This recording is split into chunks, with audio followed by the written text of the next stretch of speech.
விமானம் விழுந்ததற்கு முக்கிய ஆதாரம் வெளியானது. கருப்பு பெட்டி பேசும் குரல். முக்கிய தகவலால் பல ஆதாரம் சிக்கியது.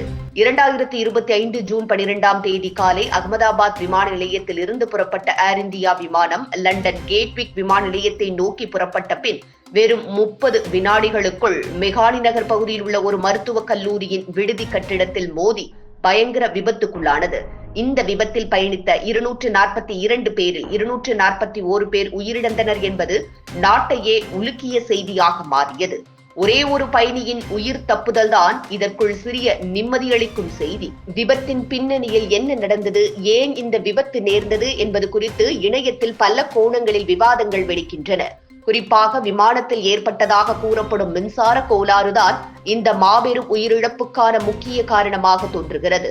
விபத்திற்கு முன் விமானி captain Sumeet Sabharwal cockpit communication மூலம் வெளியிட்ட mayday mayday, no power, no thrust, going down என்ற அவசர குரல் கருப்பு பெட்டியில் பதிவாகி இருப்பது உறுதி செய்யப்பட்டுள்ளது. இதில் குறிப்பாக நோ பவர் என கூறியிருப்பது விமானத்தின் மின்சார அமைப்புகள் செயல் இழந்ததற்கான தெளிவான சுட்டிக்கோள் என இணையவாசிகள் கருதுகின்றனர். விபத்துக்கு முன் அதே விமானத்தில் பயணித்த ஒருவர் தனது சமூக வலைதளத்தில் பதிவிட்ட வீடியோவில் விமானத்தின் உள்ளே விளக்குகள் எரியவில்லை, ஏர் கண்டிஷனர் செயல்படவில்லை, தொடுதிரைகள் வேலை செய்யவில்லை என குறிப்பிடுகிறார். இந்த காணொளி தற்போது இணையத்தில் வேகமாக பரவி வருகிறது. இதுவே ஏற்கனவே விமானத்தில் மின்சார கோளாறு இருந்ததை உறுதிப்படுத்துவதாகவும் ஏர் இந்தியா முன்கூட்டியே இந்த குறைபாடுகளை கவனிக்காமல் இருந்ததே விபத்துக்கு வழிவகுத்ததென்றும் கருத்துக்கள் கிளம்பியுள்ளன. விமானத்தின் தொழில்நுட்ப அமைப்புகள் மீதான பராமரிப்பு தவறுகளும் விமானியின் கூற்று மற்றும் பயணியின் வீடியோவுடன் இணைந்து பல கேள்விகளை தூண்டும் விதத்தில் உள்ளன. வான் விரிசல், இயந்திர கோளாறு, எரிபொருள் தட்டுப்பாடு அல்லது பறவை மோதல் போன்றவை இந்த விபத்திற்கு காரணமாக இருக்குமா என விமான போக்குவரத்து ஆணையம் மற்றும் சர்வதேச விசாரணை குழு தீவிரமாக ஆராய்ந்து வருகிறது.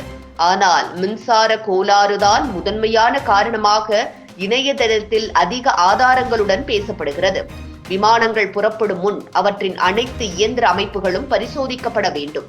ஆனால் இந்த விமானத்தில் அந்த வகையான முன்னேற்பாட்டு நடவடிக்கைகள் சீராக நடைபெறவில்லை என விமர்சனங்கள் எழுந்துள்ளன. ஏர் இந்தியா மற்றும் போயிங் நிறுவனங்களின் பராமரிப்பு செயல்முறை மீதும் பல கேள்விகள் எழுந்துள்ளன. இந்த துயர நிகழ்வின் பின்னணியில் ஏர் இந்தியாவின் அலட்சியமே முக்கிய காரணம் என பொதுமக்கள் குரல் எழுப்பி வருகின்றனர். விமான பராமரிப்பு, முன்கூட்டியே ஆய்வு, தொழில்நுட்ப கோளாறுகள் உள்ளிட்ட பிரச்சனைகள் மீதான கவன சிகாலமை தொடர்பாக விசாரணை நடத்தப்பட வேண்டும் என வலியுறுத்துகிறார்கள். மேலும் விமான பாதுகாப்பு முறைகளில் முழுமையான சீர்திருத்தமும் தெளிவான பொறுப்பு மிக்க அணுகுமுறையும் தேவையாக இருப்பதாகவும் கோரிக்கை வைக்கின்றனர். இந்த செய்தியில் உள்ள விவரங்களை அரசாங்கமும் விமானத்துறையும் தீவிரமாக கவனிக்க வேண்டியது அவசியம். உலகம் முழுவதும் இந்திய விமானங்களின் தரம் மற்றும் பாதுகாப்பு குறித்து பல கேள்விகள் எழும் தருணத்தில் இந்த நிகழ்வு ஏராளமான மாற்றங்களை உருவாக்கும் ஒரு கணமாக பார்க்கப்படுகிறது. இது போன்ற முக்கிய நிகழ்வுகள், அரசியல் தகவல்களை ஆழமாக மாறுபட்ட கோணத்திலும் அறிந்து கொள்ள மறக்காமல் பாரத் மெயில் 24 பக்கத்தை பின்பற்றிக் கொள்ளுங்கள்.